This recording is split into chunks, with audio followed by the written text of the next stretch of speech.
మహాగణుడైన యేసయ్య నామానికి మహిమ కలుగునుగాక. ఈ లైవ్ చూస్తున్న మీ అందరికీ ప్రభు అయిన యేసుక్రీస్తు నామంలో శుభాభివందనాలు తెలియజేస్తూ ఉన్నాను. బాగున్నారా?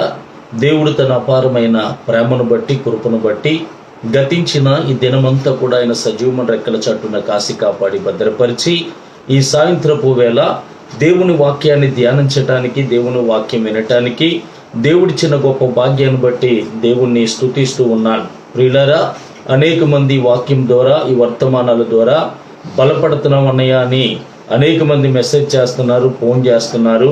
మిమ్మల్ని బట్టి నేను ప్రార్థన చేస్తూ ఉన్నాను. ఇంకా ఎవరికైనా అవసరాలు ఉంటే మీ అవసరతలు నాకు తెలియజేయండి, మెసేజ్ పెట్టండి, నేను రిప్లై ఇస్తాను. అలాగే మీకోసం నేను ప్రార్థన చేస్తాను.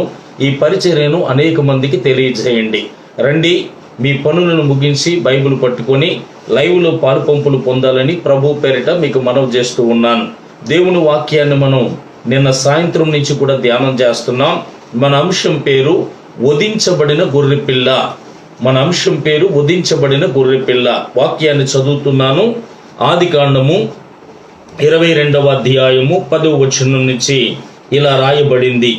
అప్పుడు అబ్రహాము తన కుమారుని వధించుటకు తన చెయ్యి చాపి కత్తి పట్టుకొనగా యెహోవా దూత పరలోకము నుండి అబ్రహామా, అబ్రహామా అని అతన్ని పిలిచెను.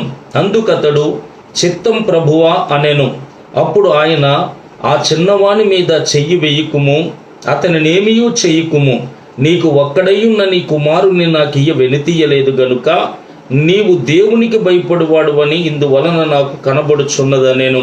అప్పుడు అబ్రహాము కనులెత్తి చూడగా పొదలో కొమ్ములు తగులుకొని ఉన్న ఒక పొటేలు వెనక తట్టున కనబడెను. అబ్రహాము వెళ్ళి ఆ పొటేలును పట్టుకొని తన కుమారునికి మారుగా పెట్టి దహన బలిగా అర్పించెను. ప్రార్థన చేసుకుందాం. మహాపరిశుద్ధుడా, ఘనమైన తండ్రి, నీ ఘనమైన నామానికి వందనాలు తెలియజేస్తూ ఉన్నాను. ఇంతవరకు మమ్మల్ని కాపాడావు. మరలా నీ పాద సాన్నిధ్యం మాకు ఇచ్చినందుకు నీకు స్తోత్రాలు. నీ వాక్యమును ధ్యానిస్తూ ఉండగా తండ్రి మమ్మల్ని బలపరచండి. నీ ఆత్మ సహాయం కోరుకుంటున్న దీనుని తండ్రి కరుణించి కనికరించి మా అందరితో మాట్లాడండి.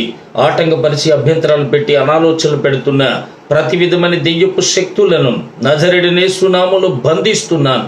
కృపగల నీ హస్తాలకు మమ్మల్ని అప్పగిస్తూ యేసు నామములో అడుగుచున్నాను పరమ తండ్రి, ఆమేన్. దేవుడికి స్తోత్రం. కూడి ఉన్న మీ అందరికీ ప్రభువైన యేసుక్రీస్తు నామములో మరొకసారి వందనాలు తెలియజేస్తూ ఉన్నాను. చదువుకున్న వాక్య భాగము ఆదికాండము 22వ అధ్యాయము 10వ వచనం నుంచి మనం చదువుకున్న వాక్య భాగంలో అబ్రహాము మనకు కనపడుతున్నాడు. అబ్రహాము కుమారుడైన ఇస్సాకు కనబడుతున్నాడు. అలాగే ఇస్సాకుకు మారుగా బలి అయిన ఒక గొర్రె పిల్ల మనకి కనపడుతూ ఉంది. ప్రియులారా, ఈ చదవబడిన వాక్య భాగంలో ఉన్న సారాంశం ఏంటి అని మనం చూస్తే, అబ్రహాము అనబడిన ఆయన్ను దేవుడు పిలిచి అబ్రహాము సారాల్ని ఆశీర్వదించి, ప్రియులారా, ఒక వృద్ధాప్య కాలంలో చక్కటి కుమారుణ్ణి అనుగ్రహించాడు.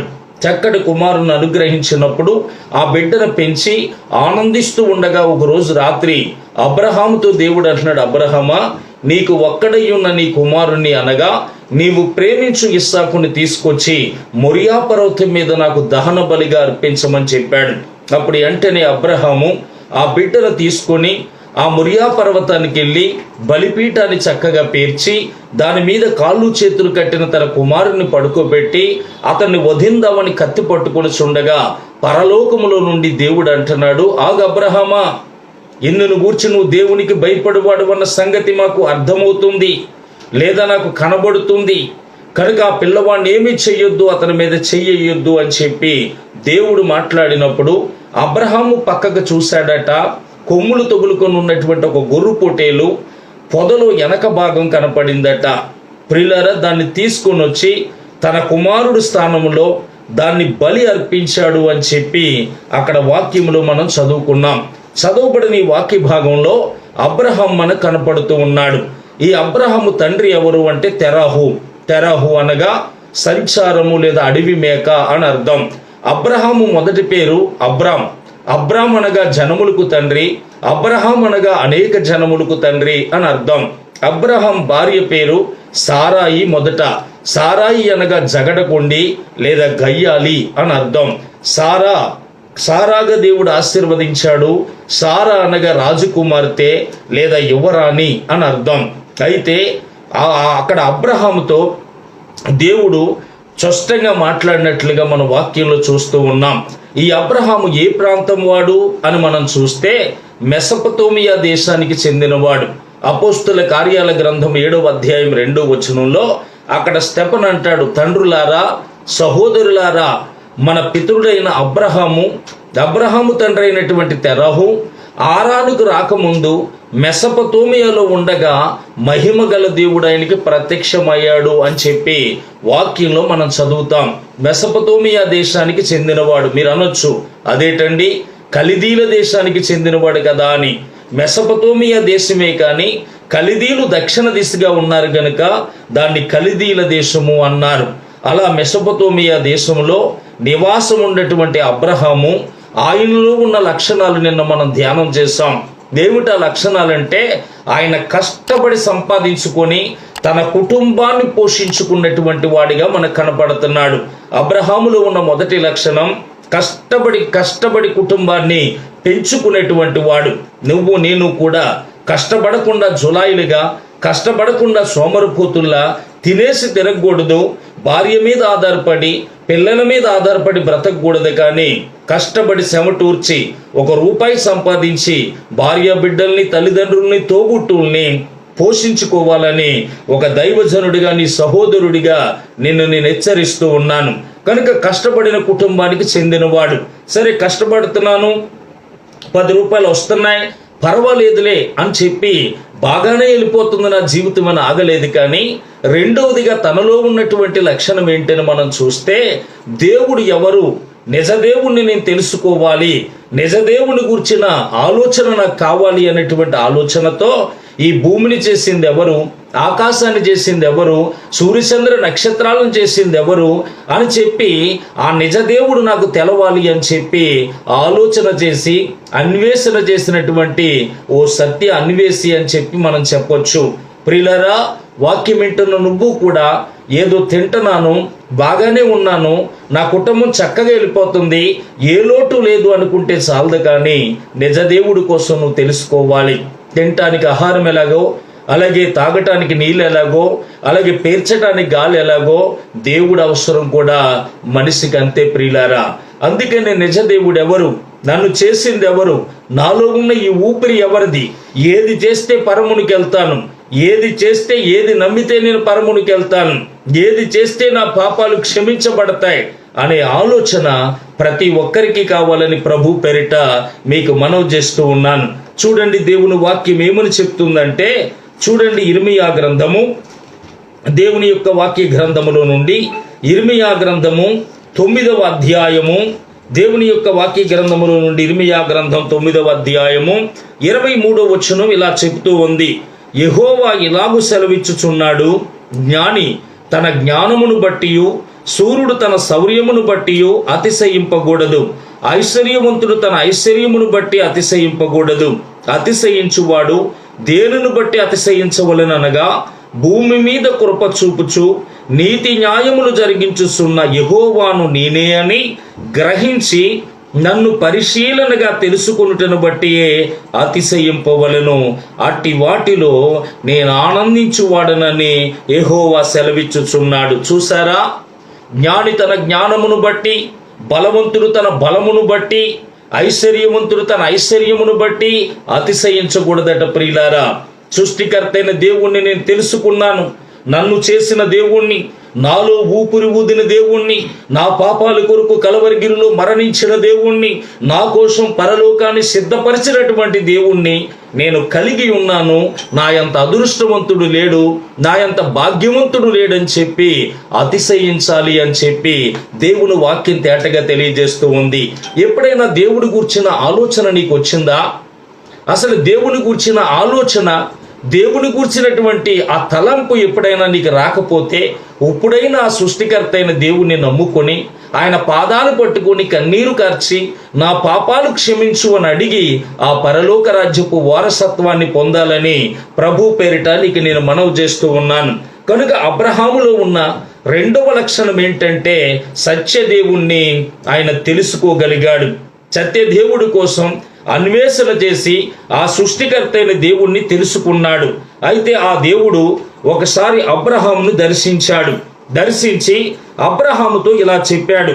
చూడండి ప్రియులారా, అబ్రహాముతో ఆదికాండము 12వ అధ్యాయము 1వ వచనాన్ని మనం చదివితే, యెహోవా నీవు లేచి నీ దేశము నుండి, నీ బంధువుల యొద్ద నుండి, నీ తండ్రి ఇంటి నుండి బయలుదేరి నేను నీకు చూపించు దేశమునకు వెళ్ళుము. నిన్ను గొప్ప జనముగా చేసి నిన్ను ఆశీర్వదించి నీ నామమును గొప్ప చేయుదును. నీవు ఆశీర్వాదముగా నుందువు. నిన్ను ఆశీర్వదించు వారిని ఆశీర్వదించెదను, నిన్ను దూషించు వారిని శపించెదను. భూమి యొక్క సమస్త నీ యందు ఆశీర్వదించబడునని అబ్రహాముతో అనగా, యెహోవా అతనితో చెప్పిన ప్రకారము అబ్రహాము వెళ్ళెను. చూసారా, ఇక్కడ అబ్రహాములో ఉన్న మూడవ లక్షణం ఏంటి అని మనం చూస్తే, అబ్రహాముని దేవుడు దర్శించాడు. అబ్రహామా అన్నాడు. చిత్తం ప్రభువా, ఎవరు మీరు చెప్పండి అనగానే, ఏ దేవుని స్వరమైతే నువ్వు వినాలనుకుంటున్నావో, ఏ దేవుణ్ణైతే కల్లారా నువ్వు చూడాలనుకుంటున్నావో, ఏ దేవుని దగ్గర నీ శేష జీవితాన్ని గడపాలనుకుంటున్నావో ఆ సృష్టికర్త అయిన దేవుణ్ణి నేనే అన్నాడు. దేవునికి స్తోత్రం. వెంటనే అబ్రహం అన్నాడు, ప్రభువా నువ్వా? ఎన్నాళ్ళ నుంచి నీ కోసం చూస్తున్నానయ్యా, ఎన్నాళ్ళ నుంచి నీ స్వరం కోసం వేచి ఉన్నానయ్యా. నీ స్వరం వింటుంటే నాలో తెలియలేనటువంటి అనుభూతి కలుగుతుంది. నీ స్వరం వింటుంటే ఇప్పుడే నా శేష జీవితం అంతా నీ దగ్గరే గడపాలనిపిస్తుంది అని చెప్పినప్పుడు, అప్పుడు దేవుడు అన్నాడు, అబ్రహామా నేను చెప్పింది నువ్వు చెయ్యన్నాడు. ఏం చెప్పమంటారు చెప్పండి తండ్రి అంటే, నీ దేశాన్ని విడిచిపెట్టాలి, నీ బంధువులను విడిచిపెట్టాలి, నీ తండ్రి ఇంటిని విడిచిపెట్టాలి, నేను చూపించు దేశానికి నువ్వు వెళ్ళాలి, అక్కడ నిన్ను గొప్ప జనముగా నేను ఆశీర్వదిస్తాను అని చెప్పాడు. అప్పుడు దేవుడు చెప్పినట్లుగా దేశాన్ని వదిలాడు, తండ్రి ఇంటిని వదిలాడు, బంధువులను వదిలాడు. యెహోవా తనతో చెప్పిన ప్రకారము బయలుదేరి వెళ్ళిపోయాడని చెప్పి దేవుని వాక్యం చెప్తూ ఉంది. కనుక అబ్రహాములో ఉన్న మొదటి లక్షణం కష్టపడి పనిచేసే బ్రతికేటువంటి వ్యక్తి. రెండో లక్షణం సృష్టికర్త అయిన దేవుణ్ణి పరిశీలన చేసి తెలుసుకున్నటువంటి వ్యక్తి. మూడో లక్షణం దేవుడు చెప్పినట్లుగా తన దేశాన్ని విడిచిపెట్టాడు. వాక్యం వింటున్న మన జీవితంలో కూడా దేశాన్ని మనం విడిచిపెట్టాలి. దేశాన్ని విడిచిపెట్టడం అంటే ఈ దేశాన్ని వదిలేసి మరో దేశానికి వెళ్ళిపోమని కాదు. దేశం అంటే మట్టి కాదోయ్, దేశం అంటే మనుషులోయి అన్నారు. అందుకనే ప్రియులారా, దేశం అనగా మనుషులు, మనుషులనగా లోకం. మనం ఏం వదలాలి అంటే అబ్రహాము దేశాన్ని వదిలాడు గనక మనం ఈ లోకాన్ని విడిచిపెట్టాలి. లోక సంబంధమైన కార్యక్రమాలను విడిచిపెట్టాలి, లోక సంబంధమైన ఆచారాలను విడిచిపెట్టాలి. లోకానికి వేరే మనం బ్రతకాలి తప్ప లోకముతో పాటు మనం ఏదో జత కట్టి లోకముతో పాటు మనం ఏకీభించి బ్రతకూడదు. కానీ దేవుని పిల్లలమైనటువంటి మనం చాలా చక్కగా లోకానికి వేరే బ్రతకాలని ప్రభు పేరిట నీకు మనవి చేస్తూ ఉన్నాను. ఈరోజు బాప్తిసం పొంది పరిశుద్ధాత్మ పొంది మందిరానికి వెళుతూ దేవుని వాక్యం వింటూ కూడా ఇంకా లోకంతో స్నేహం చేస్తున్నాం, లోకస్తులతో స్నేహం చేస్తున్నాం, లోకస్తులు జీవించినట్లు జీవిస్తున్నావు, లోకస్తులు బ్రతికినట్లు నువ్వు బ్రతుకుతున్నావు. అదేనా నీ బ్రతుకు? దేవుని వాక్యం ఏం చెప్తుందని మనం చూస్తే చూడండి, యోహాను రాసిన మొదటి పత్రిక 2వ అధ్యాయం 15వ వచనం, ఈ లోకమునైనను లోకములో ఉన్న వాటినైనను ప్రేమింపకుడి. ఎవడైనను లోకమును ప్రేమించిన ఎడల తండ్రి ప్రేమ వానిలో నుండదు. లోకములో ఉన్నదంతయు అనగా శరీరాశ, నేత్రాశ, జీవపు డంబం తండ్రి వలన పుట్టినవి కావు, అవి లోక సంబంధమైనవే. లోకమును దాని ఆశలు గతించిపోవుచున్నవి. చూసారా, ఎవడైనా లోకమును ప్రేమించొద్దు. లోకములో ఉన్నదంతా శరీరాశ, నేత్రాశ, జీవపు డంబం. లోకము దాని ఆశలు గతించిపోతాయి గనుక లోకానికి వేరే బ్రతకండి అని చెప్పి యేసు ప్రభువారు స్పష్టంగా చెప్తూ ఉన్నారు. దేవుని యొక్క వాక్యాన్ని మనం చూస్తే చూడండి ప్రియులారా, యోహాను శుభవార్త 15వ అధ్యాయము చూడండి 15-19. మీరు లోక సంబంధులైన ఎడల లోకము తన వారిని స్నేహించును, అయితే మీరు లోక సంబంధులు కారు, నేను మిమ్మలను లోకముల నుండి వేరుపరుచుకుంటేనే. చూసారా, మీరు లోక సంబంధులు కారు. లోక సంబంధులైతే లోకం తన వారితో స్నేహం చేస్తుంది, మీతో కూడా స్నేహం చేస్తున్నాం. కానీ మీరు లోక సంబంధులు కారు, లోకములో ఉన్నటువంటి మిమ్మలను నేను ఏర్పరచుకున్నాను అని ప్రభు మాట్లాడుతున్నాడు. యేసు ప్రభువారు వెళ్తున్నప్పుడు జనమందరూ కూడా వెనకాల వెళ్తుంటే శాస్త్రులు పరిచయం అనబడిన వారు ఏమన్నారో తెలుసా? లోకం ఈయన వెనకాల వెళ్ళిపోతుంది రోయ్ అన్నారే తప్ప లోకం వెనకాల వీళ్ళు వెళ్తున్నాడు రోయ్ అని చెప్పలేదు. కనుక గమనించండి ప్రియులారా, లోకం మన వెనకాల రావాలి తప్ప లోకం వెనకాల మనం వెళ్ళకూడదు. లోకానికి వేరే మనం బ్రతకాలి. అందుకే 3000 మంది బాప్తిసం పొందటానికి వచ్చినప్పుడు పేతురు ఏమన్నాడో తెలుసా?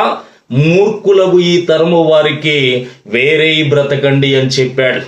మూర్ఖులకు ఈ తరము వారికి వేరవ్వండి అని చెప్పాడు. కనుక ఆచారాలకు, ముహూర్తాలకు, వాస్తులు చూడటానికి, సిద్ధాంతాలు చూడటానికి అన్నిటికీ కూడా మనం ఏం చేయాలంటే వేరుగా బ్రతకటం మనం నేర్చుకోవాలి. నేను బాప్తిసం పొందిన తర్వాత ఒక చోట మీటింగ్కి వెళ్ళాను. మీటింగ్కి వెళ్ళినప్పుడు ఆ మీటింగ్లో ఒక ఆయన వాక్యం చెప్తున్నారు, సాక్ష్యం చెప్తున్నారు. ఆయన పేరు మంచి రాజారావు గారు, పద్మశాలీల కుటుంబానికి చెందినవాడు. అయితే ప్రియులారా, ఆయన మన ముఖ్యమంత్రి గారు అయినటువంటి ఎన్టీ రామారావు గారు ఫ్రెండ్స్ అట. వారిద్దరూ కలిసి చదువుకున్నారట. అయితే ఈయన సూపరింటెండెంట్ ఆఫ్ పోలీస్ అయితే ఆయన సినిమా యాక్టర్ అయ్యాడు. ఈయన ఎస్కార్ట్ నిమిత్తం భద్రాచలం అడవుల్లోనికి వెళ్ళి ఆయన కొన్ని శాతబడి విద్యలు నేర్చుకున్నాడట. చాతబళ్ళు చేసి అనేక మందిని ఏడిపిస్తూ ఉండేవాడట. ఆయన అన్నాడు, ఎన్టీ రామారావు గారి చేత శవాలు పూజ చేయించిన దుర్మార్గుణ్ణి నేనేనని తన సాక్ష్యములో చెప్పగా నేను విన్నాను ప్రియులారా. అయితే ఆయన అనేక మందికి చేతబళ్ళు చేసేవాడు, అనేక దేవతలను పూజించేవాడు. అలా ఉండగా ఆయనకి క్షయవ్యాధి వచ్చింది, రక్తం కక్కుకోవటం. హాస్పిటల్లో జాయిన్ అయ్యాడు. తన పూజించిన అంతవరకు వెంబడించిన అనేక మందిని పిలిచి నన్ను బాగు చేయండి అన్నప్పుడు, ఇది నీకు యావా పెట్టాడు, అది మా వల్ల కాదు అని చెప్పినయట. యావా ఎవడు అని అడిగినప్పుడు, నిన్ను మమ్మల్ని పుట్టించిన సృష్టికర్త అని చెప్పినయట. అప్పుడు వెంటనే గోడ మీద రక్తం కారుతున్న వేలుతో నీ సావు నుండి నేను రక్షిస్తున్నాను అనేటువంటి వాక్యం కనపడిందట. వెంటనే యేసు ప్రభువారు ఆ రాత్రి ముట్టి ఆయన్ని బాగు చేశారు ప్రియులారా. ఉదయాన్నే డాక్టర్ వచ్చి, రాజారావు నువ్వు అరవకూడదు, అరిస్తే చచ్చిపోతావని చెప్పాడట. పరమ డాక్టర్ అయిన యేసై అన్నాడట, రాజారావు నువ్వు అరకపోతే చచ్చిపోతావని చెప్పాడట. ఆయన అరిసి గట్టిగా తన సాక్ష్యాన్ని చెప్పేవాడు. ఆయన చెప్పిన సాక్ష్యంలో ఆయన పలికిన మాట ఏంటో తెలుసా ప్రియులారా? ఆయన ఏమన్నాడంటే, చేతబడి చేసేటప్పుడు మేము ముగ్గేస్తాం, చేతబడి చేసేటప్పుడు మేము ముగ్గేస్తాం. ముగ్గులో వశీకరణ, ఆకర్షణ, ఎచ్చాటం ఉచ్చాటం ఉంది కనుక ఆ ముగ్గు ఒక రకమైన ముగ్గు పెట్టినప్పుడు ఒక రకమైన దెయ్యం వచ్చేది మాకు చేతబడి చేయటానికి. ఈరోజు చెల్లాయిలకి తెలక గుమ్మాల్లో రకరకాల ముగ్గులు పెడుతున్నారు.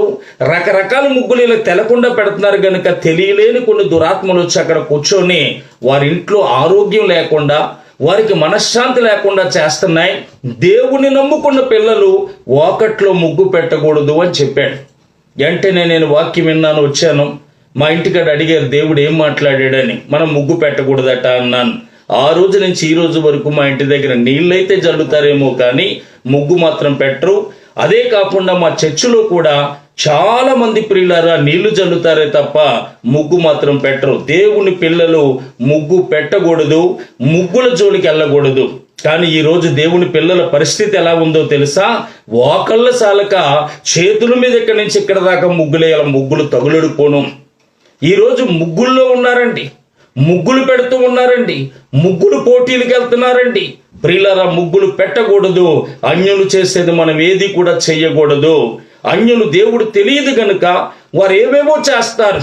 చంటి పిల్లలకి దిష్టి తీస్తారు, రచ్చరేకులు తెచ్చి కడతారు, ఏమండి, లేకపోతే ఏవో పట్టుకెళ్ళి అక్కడ కింకనీళ్ళు తీస్తారు, లేకపోతే గుమ్మడికాయలు కడతారు ఇంటికి, లేకపోతే నిమ్మకాయలు కడతారు, మిరపకాయలు కడతారు.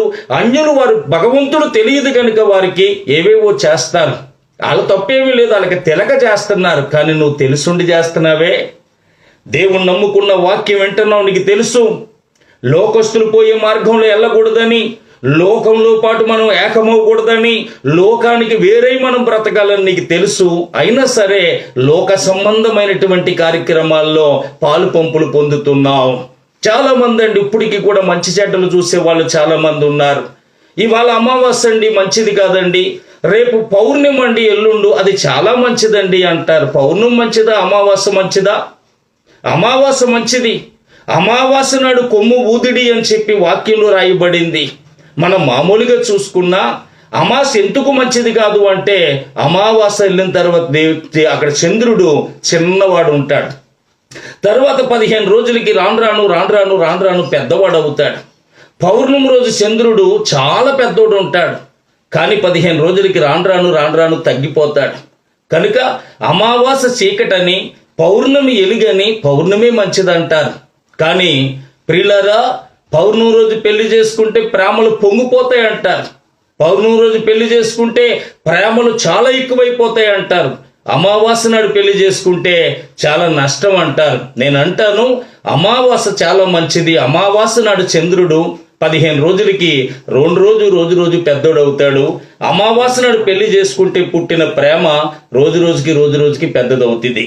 పౌర్ణమి రోజు చంద్రుడు పెద్దోడు ఉంటాడు, తర్వాత రోజుకి తగ్గిపోతాడు. పౌర్ణమి రోజు పుట్టిన ప్రేమ రోజుకి తగ్గిపోద్ది. కనుక ప్రియులారా, అమావాస్య మంచిది. అమావాస్య పౌర్ణాలు మనం చూడకూడదు. ఇంటి వాస్తులు మనం చూడకూడదు. ఇళ్ళకి ఏమీ మనం కట్టకూడదు. బయటికి వెళ్ళేటప్పుడు ఎదుర్లు మనం చూడకూడదు. ఎందుకంటే వాక్యం చెప్తుంది, నీ ముందు నడుచువాడు యెహోవాయే, నీ ముందు నడుచువాడు యెహోవాయే. ఆయన ముందు అగ్ని నడుచుచూ ఉన్నది, అది శత్రువులను దహించి వేస్తూ ఉన్నదని చెప్పి వాక్యం మనకి తేటగా తెలియజేస్తుంటే, మన ముందు ఆయన నడుస్తుంటే మనం ఎందుకు ఎదురండి? మనకి ఎదురులు చూసేవాళ్ళు ఈరోజు చాలా మంది ఉన్నారు. తిథులు చూసేవారు, నక్షత్రాలు చూసేవాళ్ళు, ముహూర్తాలు చూసేవారు ఈరోజు చాలా మంది ఉన్నారు. అన్నిటి నుంచి కూడా బయటికి రావాలని ప్రభు పేరిట మీకు నేను మనవి చేస్తూ ఉన్నాను. చూడండి, దేవుని వాక్యంలో ప్రభు ఏమని సెలవిస్తున్నాడు అని మనం చూస్తే, లేవియాకాండము 20 అధ్యాయము 26 వచనం ఇలా రాయబడింది.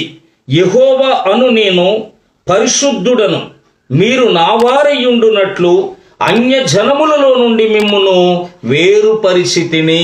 చూసారా, యెహోవానగు నేను పరిశుద్ధుడను, మీరు నా వారై ఉండాలని అన్య జనములలో నుండి మిమ్మల్ని నేను వేరుపరుచుకున్నాను, వేరు చేశాను అని చెప్పి దేవుడు ఖచ్చితంగా మాట్లాడుతూ ఉన్నాడు. లేవియాకాండము చూడండి 19 అధ్యాయం 19 వచనంలో, మీరు నా కట్టడలను ఆచరింపవలెను, నీ జంతువులను ఇతర జాతి జంతువులు కలయనీయకూడదు అన్నాడు. అంటే నీ జంతువులు ఇతర జాతి జంతువులు కలగకూడదంటే, మీ ఆవులు ఆవులు కలగకూడదంటే మనం కలిసిపోదామా గంగిరెద్దుల్లాగా? చెప్పండి ప్రియులారా, మనం కలిసిపోదామా? వాళ్ళతో పాటు జీవించేద్దామా? ఒక్కసారి ఆలోచించండి. ఇర్మియా గ్రంథం 10వ అధ్యాయములో అంటాడు, అన్యజనుల ఆచారాలను అభ్యసింపకండి. ఆకాశంలో కనబడే శిఖనాలకు వారు భయపడతారు, కానీ మీరు భయపడొద్దు అని చెప్పి దేవుని వాక్యం మనకి స్పష్టంగా తేటగా తెలియజేస్తూ ఉంది. అలాగే మనం చూస్తే యాకోబు పత్రిక 4వ అధ్యాయం 4వ వచనంలో ఏముందో తెలుసా ప్రియులారా? వ్యభిచారులారా, ఈ లోక స్నేహం దేవునితో వైర్యమని మీరు ఎరగరా? దేవునితో వైర్యమని మీరు ఎరగరా? లోకంతో ఎవడు స్నేహం చేయాలనుకుంటాడో వాడు దేవునికి విరోధైపోతాడని చెప్పి వాక్యములో మనకు రాయబడింది. కనుక మనం లోకం వైపు మనం వెళ్ళకూడదు, కానీ లోకంతో కట్ చేయబడాలి. ఇంతకుముందు వర్తమానంలో నేను చెప్పాను, బిడ్డ పుట్టగానే బొడ్డు కత్తిరించాలి. బిడ్డతో పాటు లోపల ఉన్నటువంటి మాయ 9 నెలలు కలిసి ఉంటుంది. ఆ బిడ్డ పుట్టగానే కలిసి ఉన్నారు కదా అని చెప్పి అలా ఉంచరు, కానీ వైద్యశాస్త్రం వారు, డాక్టర్లు బొడ్డు కత్తిరిస్తారు. దేవతలకు వచ్చిన తర్వాత కత్తిరించకపోతే ఆ మాయలో ఉన్నటువంటి యెషువాయు వచ్చి ఆ బిడ్డను చంపేస్తుంది. మనం కూడా యేసు ప్రభువులో పుట్టాం గనుక మనం కూడా బొడ్డు కత్తిరించబడాలి. లోకంతో మనం కట్ చేయబడకపోతే ఆ లోకములో ఉన్నటువంటి వచ్చి మనల్ని చంపేసే ప్రమాదం ఉంది. అందుకే యెహెజ్కేలు గ్రంథము ప్రియులారా 16వ అధ్యాయం 4వ వచనంలో అంటాడు, నువ్వు పుట్టిన నాడు నీ నాభి సూత్రం కోయబడలేదు. చూసారా, చాలా మంది యేసు ప్రభువులో పుట్టారు, కానీ నాభి సూత్రాలు కోయబడలేదు. లోకముతో స్నేహాన్ని విడిచిపెట్టలేదు, పాపముతో స్నేహాన్ని విడిచిపెట్టలేదు, జారులతో స్నేహాన్ని విడిచిపెట్టలేదు. లోక సంబంధమైన ఆచారాల వైపు, లోక సంబంధమైన పద్ధతుల వైపు పరిగెడుతున్నారు. ఈరోజు దేవుని పిల్లలంటానికి కూడా చాలా సిగ్గేస్తుంది. దేవుని దగ్గరికి వచ్చారు, వీళ్ళ కోసం ఆ యేసయ్య రక్తం చెందించిందని బాధ కలుగుతుంది ప్రియులారా. యేసు ప్రభు నమ్ముకున్నటువంటి నీవు పరిశుద్ధంగా చాలా జాగ్రత్తగా లోకానికి వేరే బ్రతకటం నువ్వు నేర్చుకోవాలి ప్రియులారా. లోక సంబంధమైన ఆచారాల వైపు వెళ్లకుండా మనం చాలా జాగ్రత్తగా ఉండాలి. చాలా మంది ఏమంటారో తెలుసా, అమ్మా నువ్వు నిండు గర్భిణి గనుక ఈరోజు జ్ఞానం గనుక ఎన్నకత్తలే పడుకోవాలి. ఎవడు చెప్పాడు నీకు? మా చర్చిలో చాలా మందికి అమావాస్య రోజు పెళ్లిళ్ళు చేసిన హాయిగా ఉన్నారండి, ఎంత చక్కగా ఉన్నారో. ఓ తమ్ముడు ఉన్నాడు, తెలీదు, అమావాస్య నాడు పెట్టేస్తే శుభలే కట్టుకొని వెళ్తావు చిన్నాను అన్నాడంటే, ఎంత దేవుణ్ణి నమ్ముకుంటే మాత్రం అమావాస్య నాడు పెళ్ళేట్రా మార్చేయండి అంటే అతను అన్న మాట ఏంటో తెలుసా, నాకు అమావాస్య అని తెలియదు, ఇప్పుడు తెలిసింది కాబట్టి అసలే మార్చను అన్నాడట. చూసారా, దేవుడు వారిని ఎంతగానో ఆశీర్వదించి 2 బిడ్డలను ఇచ్చాడు, ఈరోజు మంచి భవిష్యత్తు ఇచ్చాడు ప్రియులారా. కనుక మనం వేరే బ్రతకాలి, లోకానికి వేరే బ్రతకాలి, లోకాన్ని విడిచిపెట్టాలి. అబ్రహాములో ఉన్న 3వ లక్షణం ఏంటంటే తన దేశాన్ని విడిచిపెట్టాడు. వాక్యం వింటున్నటువంటి నువ్వు ఏం విడిచిపెట్టాలంటే ఈ లోకాన్ని, లోకస్తులతో స్నేహాన్ని మనం విడిచిపెట్టాలి. 4వదిగా మనం చూస్తే అబ్రహాము ఏం విడిచిపెట్టాడంటే తన బంధువులను విడిచిపెట్టాడు. బంధువులు అనగా శరీర కార్యాలు, మనం నేర్చుకున్నటువంటి అలవాట్లు, ఈ అలవాట్లన్నిటినీ కూడా మనం విడిచిపెట్టాలి. శరీరం కోరుకునే కోరికలన్నిటిని విడిచిపెట్టడమే బంధువులు ప్రియులారా. అందుకే వాక్యం ఇలాగా రాయబడింది. పేతురు రాసిన మొదటి పత్రిక 1వ అధ్యాయము 16వ వచనం, కాగా మీరు విధేయులకు పిల్లలై మీ పూర్వపు అజ్ఞాన దశలో మీకుండిన ఆశలను అనుసరించి ప్రవర్తింపక మిమ్మును పిలిచినవాడు పరిశుద్ధుడై ఉన్న ప్రకారము మీరును సమస్త ప్రవర్తన యందు పరిశుద్ధులై ఉండండి. చూసారా, మిమ్మల్ని పిలిచినవాడు పరిశుద్ధుడు గనుక సమస్త ప్రవర్తన యందు కూడా మీరు పరిశుద్ధులై ఉండండి. పూర్వము అనగా ప్రభు దగ్గరికి రాకముందు మీకున్నటువంటి కోరికలు, మీకున్నటువంటి ఆలోచనలు, మీకున్నటువంటి తలంపులు అన్నిటిని కూడా విడిచిపెట్టి పరిశుద్ధంగా బ్రతకండి అని చెప్పి దేవుని వాక్యం తేటగా తెలియజేస్తూ ఉంది. చూడండి, పేతురు రాసిన మొదటి పత్రిక 4వ అధ్యాయము 3వ వచనం ఇలా ఉంది, మనము పోకిరీ చేష్టలు, దురాశలు, మద్యపానము, అల్లరితో కూడిన ఆటపాటలు, తాగుబోతుల విందులు, చేయదగని విగ్రహ పూజలు మొదలైన వాటి యందు నడుచుకొనుచు అన్యజనుల ఇష్టము నెరవేర్చుచుండుటకు గతించిన కాలమే చాలును. గతించిన కాలం చాలు. ఇప్పుడు వరకు మనం జీవించిన జీవితం చాలు. ఇప్పుడు వరకు మనం బ్రతికిన బ్రతుకు చాలు. ఇక ప్రభు దగ్గరకు వచ్చావు గనుక మళ్ళా అటువైపు వెళ్ళక ఆ కోరికలన్నిటినీ విడిచిపెట్టాలి. ఈరోజు ఎంతమంది శరీర కోరికలను విడిచిపెట్టిన వారు ఉన్నారు ప్రియులారా. ఆడదాన్ని చూస్తే ఇంకా చొల్లు కారుస్తావు, మగాన్ని చూస్తే ఇంకా చొల్లు కారుస్తావు, చెల్లని, తల్లని, అక్కని వరుస లేకుండా ఏవో ఇచ్చలవిడిగా మాట్లాడుతావు, పోకిరీ మాటలు మాట్లాడుతావు. నీలో ఉన్న కోరికలు ఇంకా సావలేదు. ఆ కోరికలను విడిచిపెట్టడమే బంధువులను విడిచిపెట్టడం. మీకు మాట చెప్తాను, జాగ్రత్తగా అర్థం చేసుకోనండి. దావీదు మహాచక్రవర్తి ఉన్నాడు. దావీదు మహాచక్రవర్తి ప్రియులారా ఒకరోజు యుద్ధానికి వెళ్లకుండా మిద్దె మీద తిరుగుతున్నాడు. ఆ మిద్దె మీద తిరుగుతున్నప్పుడు ప్రియులారా ఒక స్త్రీ స్నానం చేస్తూ కనపడింది. ఆమె పేరు బెత్షెబా. వెంటనే ఆమెను చూసి వెంటనే ఆమెతో పాపం చేశాడు. తర్వాత తన భర్త చనిపోయాక ఆమెను తీసుకొచ్చి కోటలో పెట్టుకున్నాడు. ఎవరూ మాట్లాడటలేదు. అదేంటి పేటలో ఉన్నవాడు కోటలోకి వెళ్ళిపోయింది ఏంటని ఎవరూ మాట్లాడటం లేదు. కానీ దేవుడు నాతాను ప్రవక్తను పంపించాడు. నాతాను ప్రవక్త వెళ్ళి రాజా అనగానే వెంటనే దండం పెట్టి కూర్చోండి అని చెప్పాడు ఆ దైవజనుడిని. కూర్చున్నాడు. ఇలాగొచ్చారేంటని అడిగితే, నీ పరిపాలన చేసేటువంటి నీ ఏరియాలో ఒక అన్యాయం జరిగిందన్నాడు నాతాను. నా పరిపాలన చేసే ప్రాంతంలో అన్యాయం జరిగిందా? చెప్పండి, ఏంటి జరుగుతా అంటే, ఒక మనుషుడికి 100 గొర్రెలు ఉన్నాయి, ఒక మనుషుడికి 1 గొర్రె ఉంది. 100 గొర్రెలు ఉన్నవాడి ఇంటికి చుట్టం వచ్చాడు, మార్గదర్శకుడు వచ్చాడు, అనగా చుట్టం వచ్చాడు, బంధువు వచ్చాడు.